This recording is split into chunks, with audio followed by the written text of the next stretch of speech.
Alors effectivement, ça fait 6 mois, c'est un peu comme les étudiants. On n'a pas vu nos clients, on n'a pas vu nos collaborateurs parfois. Le premier bilan qu'on peut tirer, c'est que pendant ces 6 mois, dans ce qu'on appelle dans notre jargon technique le PCA, le plan de continuité d'activité, nos entreprises ont tenu dans cette période.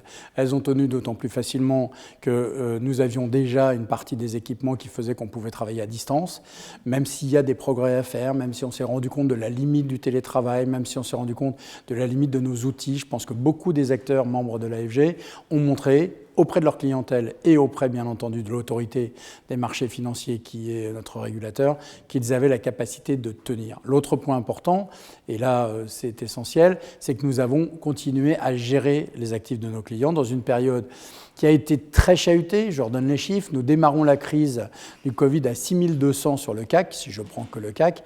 Il descend à 3700 au plus bas, ou 3660 je crois pour être précis, peu importe, et aujourd'hui il revient à 5000.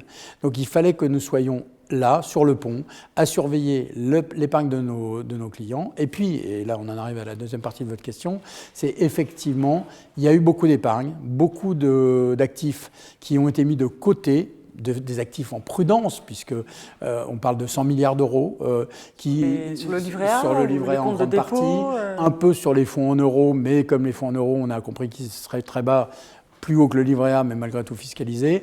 Et donc là, on a un sujet de réorientation de l'épargne.